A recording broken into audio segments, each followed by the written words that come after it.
Hello, you are welcome to my channel. This is toontumnetwork. I'm Cyrus, and I'm happy to have you here. Please remember to like, subscribe, share, and leave a comment if you find this podcast interesting.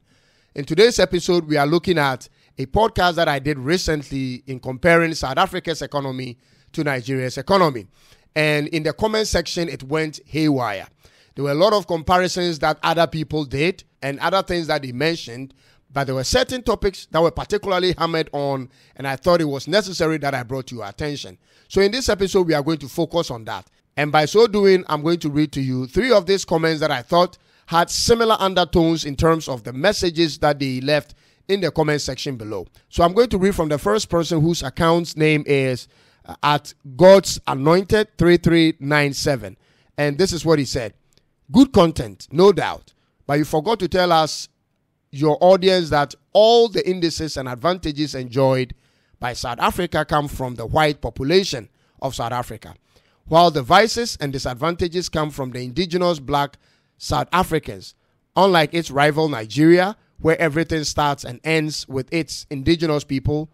What if all the white population decides to move to its motherland in Europe? And the message continues.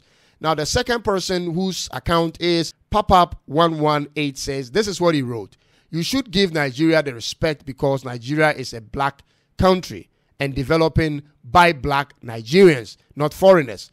95% of the companies in Nigeria owned by Nigerians. The Nigerian economy owned by Nigerians, not foreigners.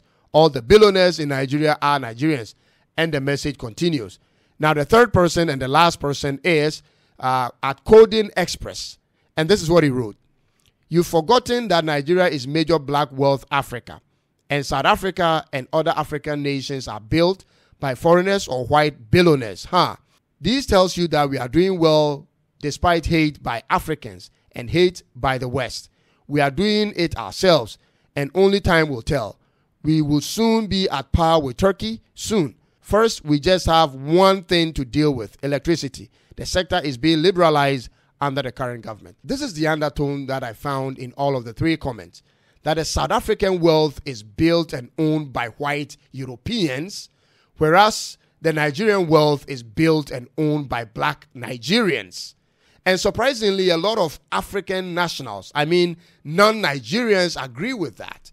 But is that the entire truth, ladies and gentlemen? I need you to come with me as I give you another perspective to this constant simmering topic. And please remember to like, share, leave a comment if you have to. But most importantly, please subscribe to this channel. Help me to grow and help me to share. I need you to do that for me so much. Thank you to all those who have done that already. You see, this is the geographical map of South Africa. And this other map is the racial divide map of South Africa. And it has 9 provinces. Now, when you look at the racial divide map of South Africa, you find 6 colors. The red, green, yellow, blue, purple, and white.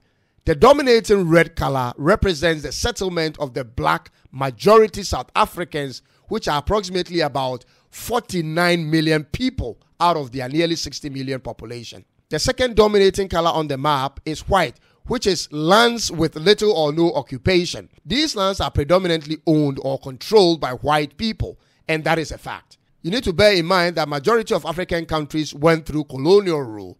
So we can all have a certain degree of understanding as to what it means to be dominated by a smaller group of foreigners. Now, the yellow color, which is scattered throughout the map, represents white people in South Africa. The green represents the coloreds and the blue for the Asians. And this is my argument. And it's not going to be a textbook opinion because I've lived and worked in South Africa before. Apartheid ended in 1994. Since that time, the politics of South Africa has been led by black people. I'm referring to Black South African Political Party in the ANC. So when you speak of development and mentioning white people taking all the credit, are you insinuating that South African leadership since 1994 hasn't built anything at all in South Africa? Because every time development is mentioned in the same sentence with South Africa, all the credit is given to the white people.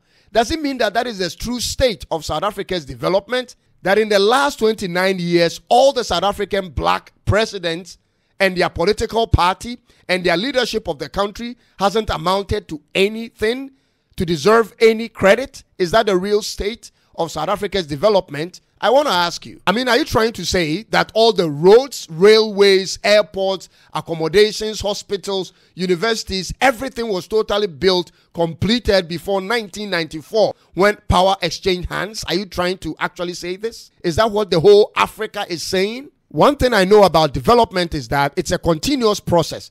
And I don't think all the credit goes to one particular group of people. It's similar to when African Americans claim that the whole of America was built on the back of their forefathers. I don't believe such statements are completely true.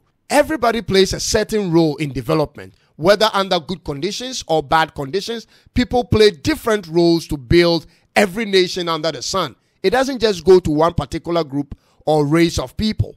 I totally understand the fact that majority of lands and resources are in the hands of the white few, which to me is unbalanced. And to some extent, I support Julius Malema in his cause. But to come to think about it critically, these are white people who also claim citizenship of South Africa. They call South Africa home. They have been there for so many centuries and counting. They were Europeans, but are now South Africans, just as the indigenous South Africans are South Africans. What I am looking for in South Africa is a time when there will be a real economic independence in South Africa, and not this tagging of white people being referred to as foreigners. It doesn't really solve any problem. Think about this. Do you know how an African American feels when a white person in America tells the African American that go back to Africa? It's the same feeling a white person in South Africa has when a black South African tells a white South African that go back to your home country. Where is home country? Where is he going when he has lived there for 500 years? And this is why I don't support the narrative that South Africa was built only by white people. How about the black people whose labor was engaged throughout that whole process? Are you not sure you are ignoring all those people who sacrificed, who actually worked in building the railway lines, in building all the factories, in building all the buildings, in building the airport, all the other infrastructure that they had in the country? Were they built with white laborers or black laborers? Listen, I know many African countries, and I mean many African countries, that went through colonial rule and had certain infrastructure built by their colonial masters, and after 50 years, everything is dilapidated. If you be sincere with yourself and be sincere with history, you agree with me that most of the biggest hospitals, the biggest universities, seaports, airports, all of that were built by colonial masters.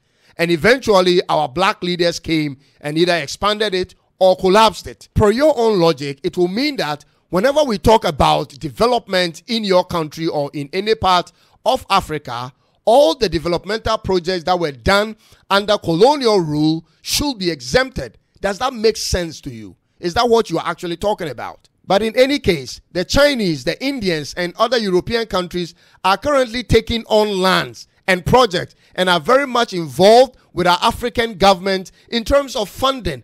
So will those improvements brought to us by those fundings we receive from the Europeans, the Chinese, and the Indians be exempted from when we are talking about development? I don't know what you are looking for. It is true that the majority of businesses and infrastructure in South Africa is owned by white people. But it's also true that these same white people are South African citizens. At least they are involved in the construction and the improvement of the country. Would you rather prefer that they came and stole the resources to their ancestral homes in Europe? Many times when I debate other African nationals, I really struggle to make meaning of what they are trying to say. On one hand, they want foreign investment to come into their country. On the other hand, they don't want any white person to take credit or to be a part of that developmental process. What do you really want? If you are looking for their money, if you are looking for their partnership, then remember they are also coming to be in your country. So do you want to deal with foreigners or not? Because if you want to deal with foreigners, then eventually they will come into your country, and if they find lands that they are attracted to, they will buy. So it's either you want to deal with foreigners and put up with whatever they come with, or you don't want to deal with foreigners and you do it all by yourself. But you cannot eat your cake and expect to have it. So this notion that South Africa is built by white people, in as much as has some merit, you have to also acknowledge that black South Africans has also played a significant role in the development of their country. So the credit doesn't go to just one race of people. In my view, South Africa needs to work towards empowering their people through education, skill development, and opportunities to attain economic independence. But that shouldn't be confused with denying some races of their nationality or chasing anybody away. That shouldn't be a part of the conversation at all. After traveling for many years, I've come to realize that dealing with other races isn't the problem, but economic empowerment is the real problem. The world is moving forward, and there are other Africans who own monumental properties in the UK and the USA. And therefore, I suggest to you that let us rather focus on the tangibles and not the peripherals. Let's rather work hard towards economic independence. And when we get there, all these stories about racism wouldn't even matter, because we would have created our own world where we wouldn't need so much from anybody outside. Thank you so much for being a part of my podcast. Please remember to subscribe. Help me to share to as many people as possible.